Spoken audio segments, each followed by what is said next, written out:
2023-24 অর্থবছরে গ্রামীণ অবকাঠামো উন্নয়নের লক্ষ্যে মানিকগঞ্জের শিবালয় উপজেলায় দুর্যোগ ব্যবস্থাপনা ও ত্রাণ মন্ত্রণালয় 11টি প্রকল্পের অনুমোদন দেয়। প্রকল্পগুলোর কাজ পান উলাইন ইউনিয়ন আওয়ামী লীগের সদস্য আব্দুল মান্নান খান।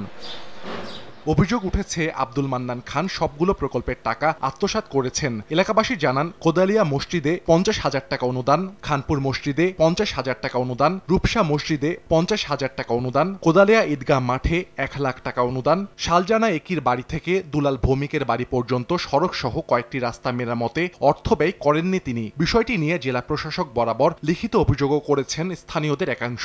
রাস্তার কাজের জন্য 2 লক্ষ টাকা অনুদান পাইছিল, কিন্তু 2 লক্ষ টাকার কাজ হয় নাই। সে টাকাটা আত্মসাৎ করছে। চাচ্ছি এর সুষ্ঠু তদন্ত হোক এবং বিচার হোক। তবে স্থানীয়দের আরেক অংশের দাবি, যেসব প্রকল্পের দায়িত্ব আব্দুল মান্নান পেয়েছেন তা সবই শেষ করেছেন। আর অভিযোগ অস্বীকার করে বিষয়টি ভিত্তিহীন দাবি অভিযুক্তের।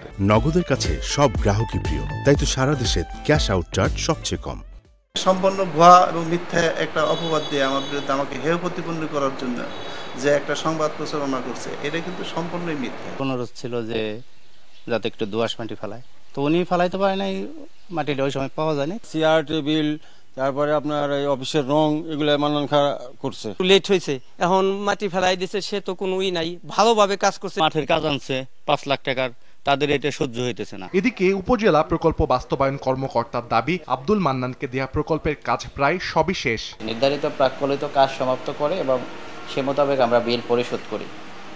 বর্তমান চলমান যে প্রকল্পটি এই অর্থ বছরে রয়েছে, রূপসা ওয়াহেদ আলী উচ্চ বিদ্যালয়, এটির 50% বিল পরিশোধ করা হয়েছে। অর্থ বছরের শেষ সময়ের বরাদ্দের কিছু কাজ চলমান আছে, আশা করি এগুলো দ্রুত শেষ হয়ে যাবে। অভিযোগপত্রে 11টি প্রকল্পের 18.5 লাখ টাকা অর্থ আত্মসাতের অভিযোগ করা হয়।